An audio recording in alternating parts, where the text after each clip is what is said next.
నెల్లూరు రగులుతోంది. నెల్లూరులోని అధికార పార్టీలో సాగుతున్న వ్యవహారాలు ఆసక్తికరంగా మారుతున్నాయి.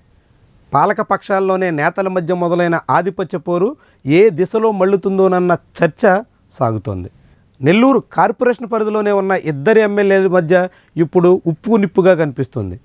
అటు మంత్రి నారాయణ, ఇటు సీనియర్ ఎమ్మెల్యే శ్రీధర్ రెడ్డి మధ్య తగాదాలు తారస్థాయికి చేరుతున్నాయి. కోటమిరెడ్డి శ్రీధర్ రెడ్డి మొన్నటి ఎన్నికలకు ముందు వైఎస్ఆర్సీపీని వీడి తెలుగుదేశం పార్టీలో చేరి నెల్లూరు రూరల్ అసెంబ్లీ నియోజకవర్గం నుంచి ఘన విజయం సాధించారు. అదే రీతిలో నారాయణ కూడా 2019 ఎన్నికల్లో తొలిసారి ప్రత్యక్ష ఎన్నికల బరిలో దిగి ఓటమి పాలైనప్పుడు కూడా పట్టు విడవకుండా నెల్లూరులోనే పాగా వేసి 2024 అసెంబ్లీ ఎన్నికల్లో విజయం సాధించగలిగారు. అలాంటి ఇద్దరు నాయకులు ఇప్పుడు నెల్లూరు కార్పొరేషన్లో పెత్తనం కోసం, ఒకరిపై ఒకరు పైచేయి కోసం గట్టిగానే ప్రయత్నాలు చేస్తున్నారు. ఇది ఆ ఇద్దరి మధ్య వ్యవహారాలు తీవ్రతరమవుతున్నట్టుగా కనిపిస్తోంది.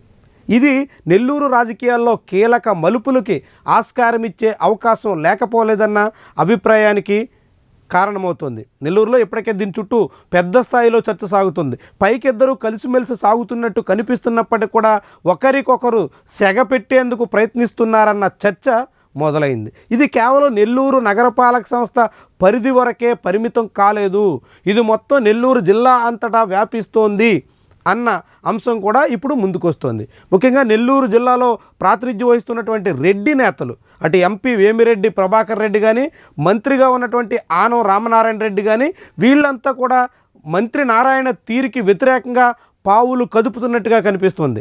మంత్రి నారాయణ ఆధిపత్యాన్ని వీళ్ళెవరూ సహించలేకపోతున్నారా అన్న చర్చ సాగుతుంది. వీళ్ళంతా కలిసి మంత్రి నారాయణ వ్యవహార శైలి మీద గుర్రుగా ఉన్నట్టుగా కనిపిస్తోంది. వీళ్ళంతా మంత్రి నారాయణకి వ్యతిరేకంగా పెద్ద స్థాయిలో పావులు కదుపుతూ ఆయనకి చెక్ పెట్టాలనేటువంటి రీతిలో ప్రయత్నాలు మొదలెట్టినట్టుగా అంతా అంచనా వేస్తున్నారు. ఇది నెల్లూరు టీడీపీలో ఎలాంటి పరిణామాలకు ఊతమిస్తుంది, ఏ దిశలో మళ్ళుతోందోననేటువంటి చర్చ ఇప్పటికే మొదలైంది.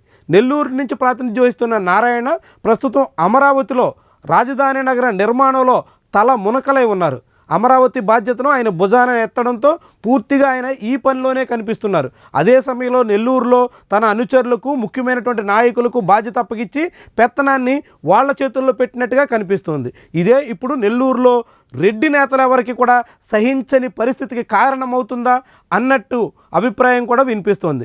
నారాయణ అనుచరులుగా ఉన్నటువంటి చాలామంది నెల్లూరు జిల్లా వ్యాప్తంగా పెత్తనం చేసేందుకు పార్టీ మొత్తాన్ని తమ కనుసన్నల్లోనే నడపాలనేటువంటి రీతిలో ప్రయత్నం చేస్తున్నటువంటి కారణంగానే మంత్రి నారాయణకు ఇతర టీడీపీ ఎమ్మెల్యేలు, మంత్రులకి మధ్య విభేదాలు పెరుగుతున్నట్టుగా చాలామందే అంచనా వేస్తున్నారు. అయితే ఏమైనప్పటికీ కూడా మంత్రి నారాయణ తన అనుచరులకి అండగా ఉంటూ వాళ్ళు చెప్పిందే చేస్తూ వాళ్ళకు పూర్తి స్థాయిలో స్వేచ్ఛనిచ్చి ఇతర మంత్రులు కానీ, ఇతర నేతలెవరో అభిప్రాయాలను కూడా పరిగణలో తీసుకోకపోవడం తెలుగుదేశం పార్టీలో కుంపట్లు రాజేసేలా కనిపిస్తోంది. ఇది ఎక్కడి వరకు దారితీస్తుంది, ఎలాంటి పరిణామాలకు కారణమవుతుంది?